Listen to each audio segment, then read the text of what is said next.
I'll tell you about only one chakra first of all. It's the yellow chakra you see there, called as Swadhisthana, which moves around that void. This is the one which is responsible for producing or manifesting aortic plexus, but that's only on the physical side. Now, how much work this poor center has to do? We have never thought that when we think, the energy we use in our thinking, how it is replaced. Thinking energy, from where does it come in our brain?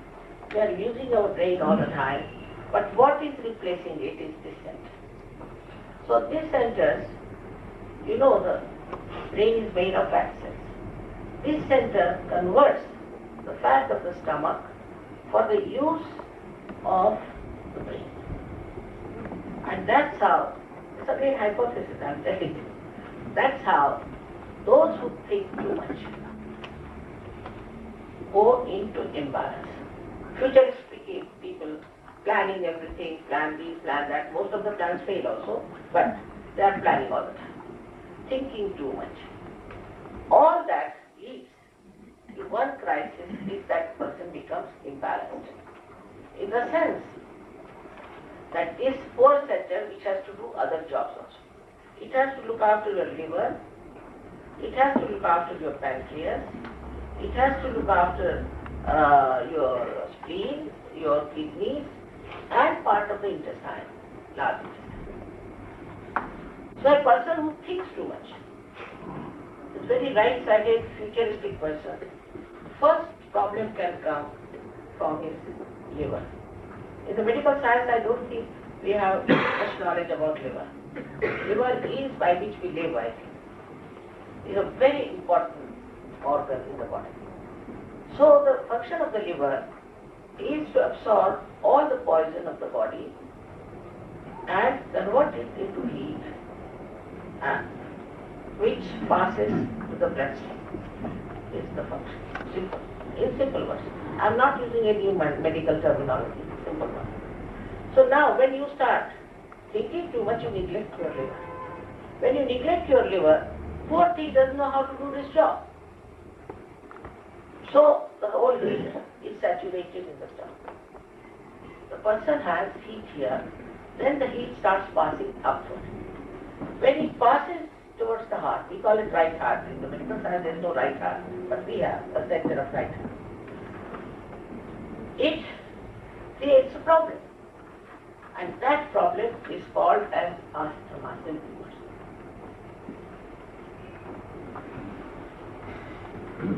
This heat can also pass to your throat. Also, it creates a kind of a cold which always flows. You sneeze 20 times in the morning. All that sort of, there are two types of colds also. We have two types of things. We have one lethargic liver and one is overactive. So this is, I'm talking about overactive. Because such a person is overactive. So he develops this cold, sneezing, this temper, anger, anxiety, tension. Alright. Then this heat passes over. It can go to heart at a very young age. Supposing there are boys who are playing tennis or some kind of a rigorous game and drinking. This might affect and can have a massive heart attack at a very young age, which can be fatal. Now, the same heat, when it passes to the throat, you develop throat trouble and you get hoarse throat and all kinds of problems. Goes all right. Now when it moves down, say to your pancreas. Poor pancreas is also suffering because it has no energy from the center. So a simple disease a person like that develops is diabetes. Too much of thinking gives diabetes, nobody would believe. They think that too much sugar gives diabetes. No. In our Maharashtra, if you have to have a tea properly, the sugar should be such that the spoon must stand at right angle. Otherwise it's not tea. And nobody gets diabetes because There are villagers working in the morning, nicely sleeping down in the night, not worrying about tomorrow, how to do this, how to do that. Only the people who are sitting on their seats and planning, thinking, also worrying, get diabetes. Now diabetes is curable. They say in inheritance also it is curable by putting this exercise. Then the third thing I told you is even more dangerous, is the spleen. Now, nowadays the life is so funny that it cannot be congenial to the working of the spleen. Spleen works, as you know, whenever there is emergency, it starts producing more RBC. That is simple as you know. So what happens that, supposing the body is there, read the horrible newspaper, pump a glass, this, that, immediately the spleen starts working. Then you don't eat your food properly or breakfast properly, just hurry up, somehow or other eat something, get into the car, cursing all the people on the way because of the jam. Reach the office where the boss is angry with you, and absolutely you are in a mess now, and poor this thing is walking. She doesn't understand the craziness of this man. How am I to produce RBCs? When am I to produce? This craziness makes it vulnerable to blood cancer, the leukemia. Because she is so crazy, she doesn't understand how to react. Now what happens that, this is supposing, I'm telling you, is the spinal cord, and these are the centers.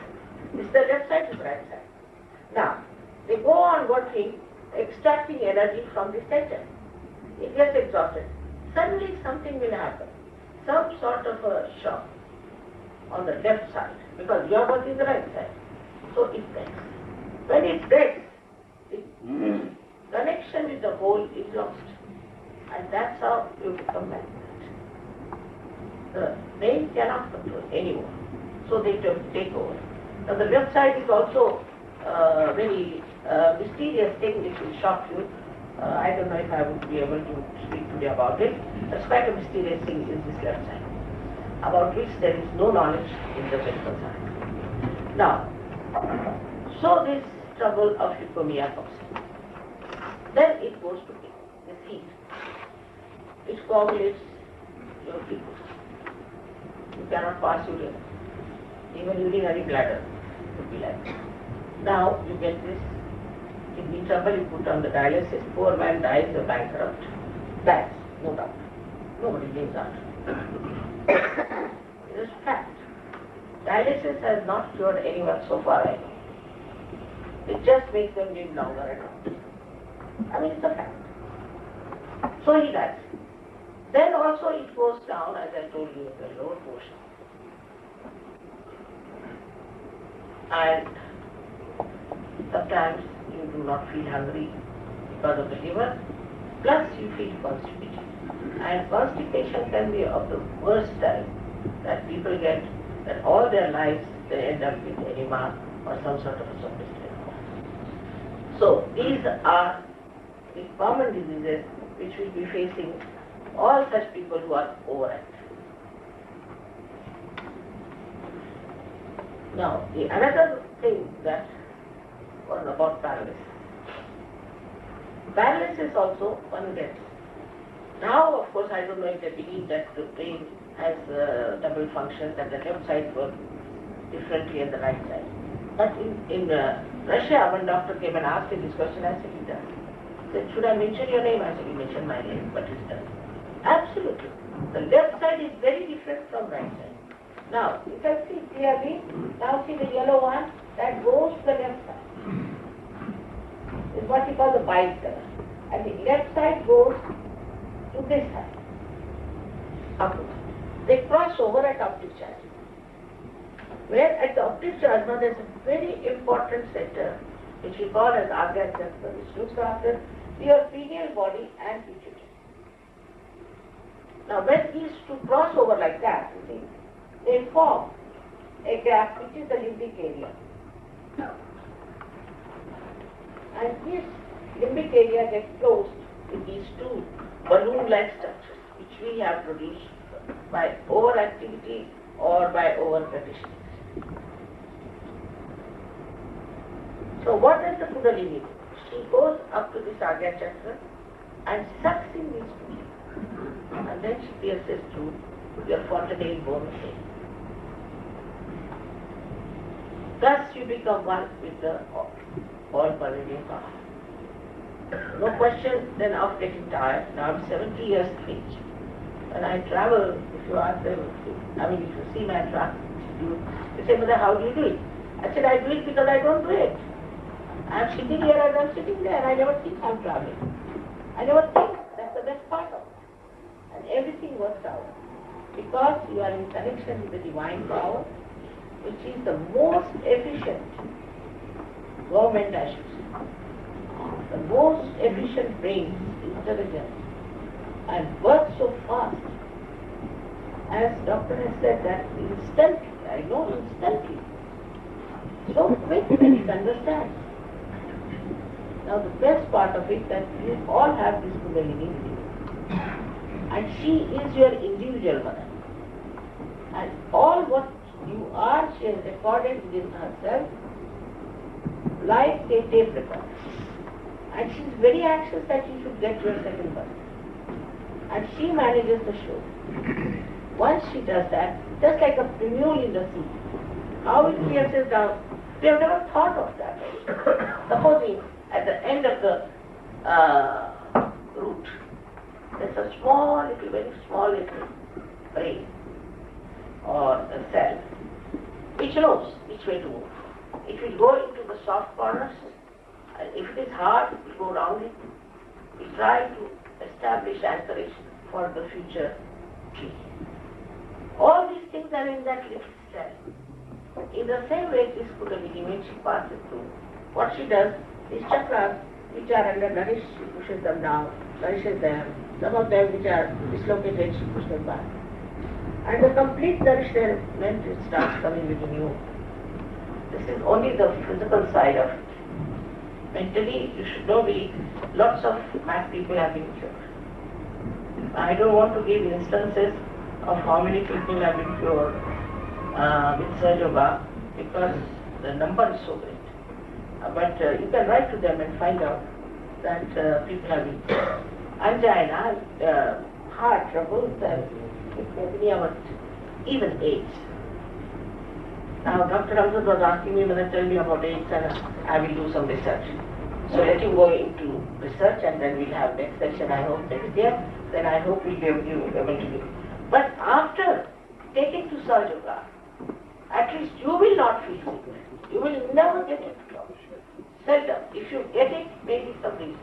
But it can be easily corrected and at least you'll drop out 10 years, if not 20 years. Feel very energetic, healthy, and also very sweet tempered. The best part of it that you start enjoying life. Enjoying others is a very great thing that should happen to all of you. I am so happy today, you have no idea.